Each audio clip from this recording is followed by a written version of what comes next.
previous video, we were studying about the fundamental unit of life. And in that video, we have studied what is cell, who discovered the cell, and also we have studied about what is cell made up of.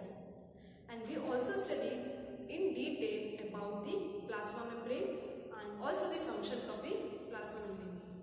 Today, in this video, we shall continue with this chapter, the fundamental unit of life, and in that we shall study what is cell wall, the cytoplasm, and we will study in detail about the different organelles present in the cell.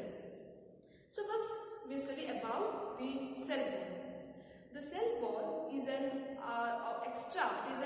outermost covering, it is a rigid outermost covering which is present in the plants. In plant cells, in addition to the plasma membrane, there is one more extra covering which we call them as cell wall. Okay, it is an outermost rigid covering which is present in the plant cell. We call it as a cell wall. Apart from the plant cells, they are also present in the bacterial cell and also in the fungal cell. So this cell wall, they are present outside the plasma membrane. And in plants, the cell wall is made up of a cellulose. A cellulose is a complex substance which gives the plant a structural strength. Okay, so cell wall in plant cells, in addition to the plasma membrane, there is an outermost rigid covering which we call it as a cell wall.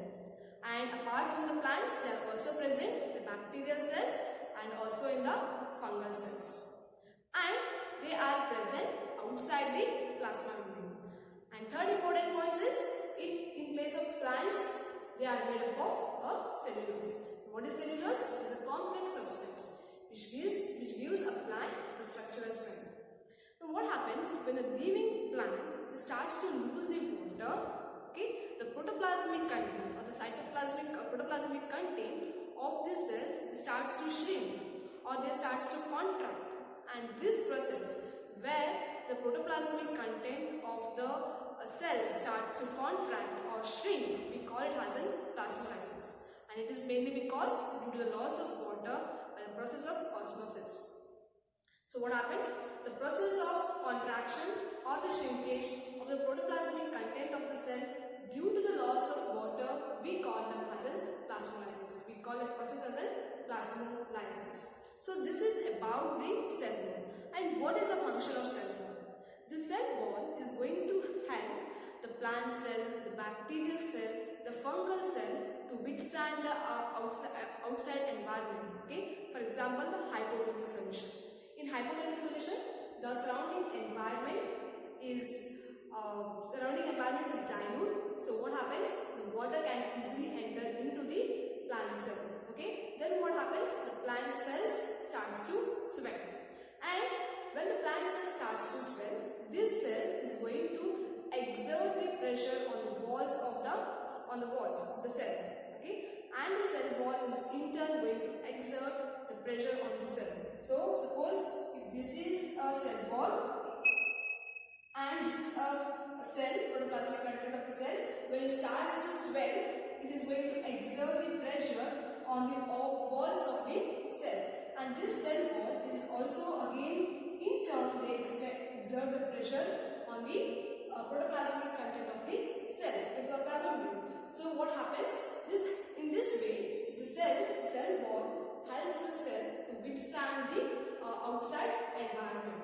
So this is one of the important function of the cell wall. So what we are saying about the cell wall? It is present in the plant cell and absent in the animal cell. It is present outside the plasma membrane. In plants, they are made up of cellulose, and we have studied about what is plasmolysis.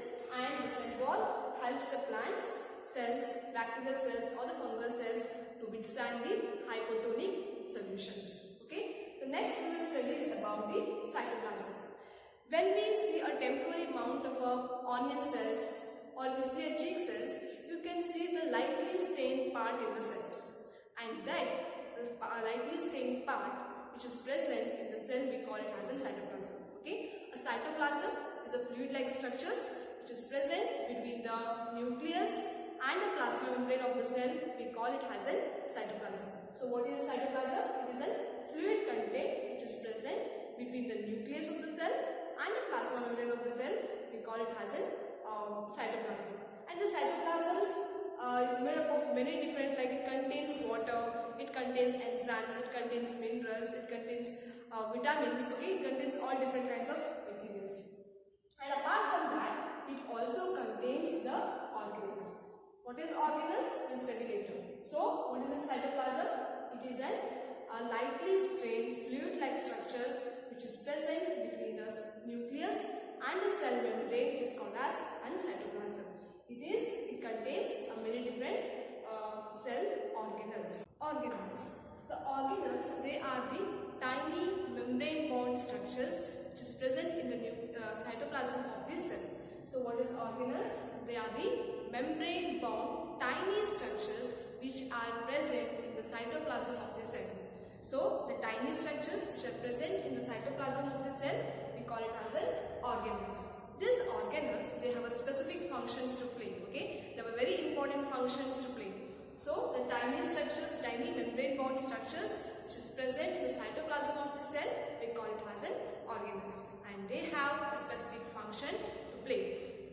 And the organelles, they are absent in the prokaryotic cells, but they are present in the eukaryotic cells. So the membrane bound organelles are absent in the prokaryotic cell, whereas they are present in the eukaryotic cell.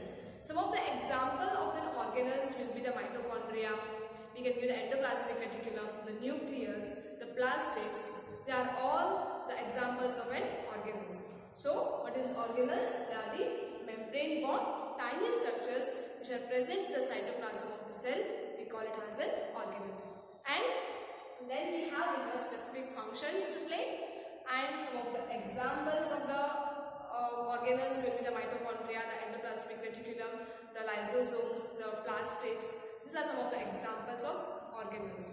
And these organelles, they are absent in the prokaryotic cells and they are present in the eukaryotic cells. Membrane bound organelles, they are absent in prokaryotic cells. So this is about the introduction to these organelles. We will study in detail about the different organelles which is present in your chapter. Okay, we will study all the different organelles in detail, their structure and also their function. Now we will study about the first organelle, that is the nucleus. The nucleus, it is a controlling center of the cell. Okay, and it acts as the main distinguishing characters of the eukaryotic cells. The nucleus was discovered and named by the Robert Brown. The nucleus is found in almost all the eukaryotic cells of plant and animals, except in the mature sieve tubes of higher plants and the mammalian RBC or the red blood cells, except in red blood cells and in case of animals, and the sieve tubes in case of plants, they are found in almost all the eukaryotic cells. The nucleus mainly consists of four important structures, that is the nuclear membrane. You can see in the image the nuclear membrane. It contains the nucleoplasm, the nucleolus and the chromatin fibers. We'll study it one by one. The nuclear membrane. The nucleus has a double layered covering which we call them as a nuclear membrane. A nucleus is a double membrane structure. It is made up of two membranes, that is a nuclear membrane. And this nuclear membrane separates the nucleus from the cytoplasm. The nuclear membrane has a tiny pores in it which we called as a nuclear pore. And this nuclear pore allow the transfer of material from inside the nucleus to the outside. Outside, that is the cytoplasm. Okay, this is about the nuclear pore. Then we have a nucleoplasm.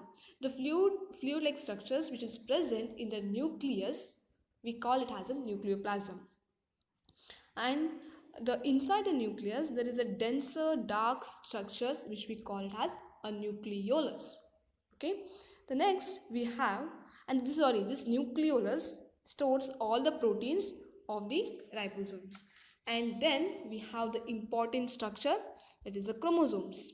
You can see the structure of chromosomes here. The nucleus contains the chromosomes, and these are visible as a rod-shaped structures only when the cell is about to divide, that is at the time of cell division. The chromosomes, are composed of a DNA, that is deoxyribonucleic acid, and the proteins. These chromosomes, they contain the information for inheritance of features from parents to next generation in the form of DNA. The DNA molecules, they contain the information necessary for construction and the organization of the cells. The functional part of the DNA, we call it as genes. When the cell is not dividing, in that cell, the DNA is present as a chromatin material. Okay, and the chromatin material is usually visible as an entangled mass of thread-like structures. But when the cell is about to divide, these chromatin materials get organized into chromosomes. You can see in the image, there's a DNA material. It gets coiled and coiled and coiled to form an chromosomes. Okay, it is when the cell is about to divide, these chromatin materials, they get organized into an chromosomes, and the number of chromosomes is always constant for a specific species. And we need to study some of the important functions of the nucleus. What are some of the important functions of nucleus? The first important function of nucleus is the nucleus plays a central role in a cellular reproduction. That is the process by which a single cell divides and forms two new cells. And the second important function what it does is in determining the formation of the cell and what the cell is going to be, and also directs the chemical activities of the cell. The third important function is it controls the activities of the cells involved in cell division. And fourth, it helps in the transmission of hereditary characters from parents to offspring. It regulates the cell cycle, and a cell cannot live or divide without the nucleus. So this is about the nucleus. Now we will discuss the second important organelle, that is the endoplasmic reticulum. Endoplasmic reticulum occurs in all eukaryotic cells, okay, except mature RBCs, ova, and the early embryonic cells. It is well developed in the metabolically active cells like plasma cells or the liver cells. Endoplasmic reticulum of muscle cells, we call them as a sarcoplasmic reticulum. Okay. Endoplasmic reticulum, they forms a network of membrane-bound tubules and the sheets.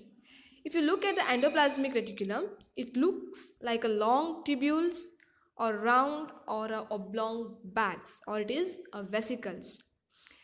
The membrane of the endoplasmic reticulum is very much similar to that of the plasma membrane, and there are two types of endoplasmic reticulum.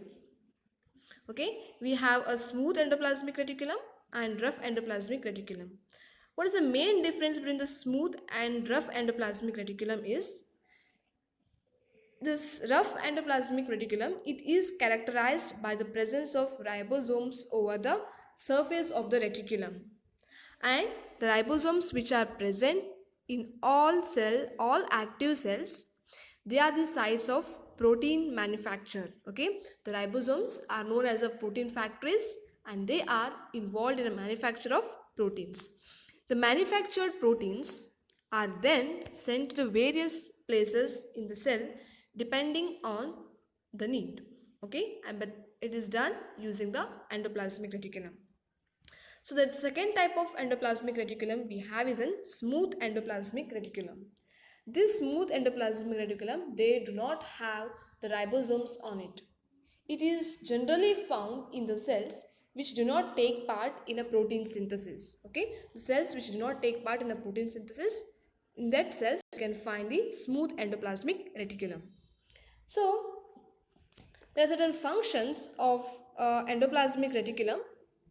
some functions of the important functions of endoplasmic reticulum is, first, the endoplasmic reticulum, they serve as a channel for transport of materials between the regions of cytoplasm or between the cytoplasm and the nucleus. Secondly, it functions as a cytoplasmic framework and providing the surface for the sum of the biochemical activities of the cell. And third, the smooth endoplasmic reticulum plays a crucial role in detoxifying the many poisons and drugs. Okay, and it helps the endoplasmic reticulum supports the skeletal framework of the cell. The rough endoplasmic reticulum, as you know, they contains ribosomes and they help in transport of proteins, manufacture and transport of proteins.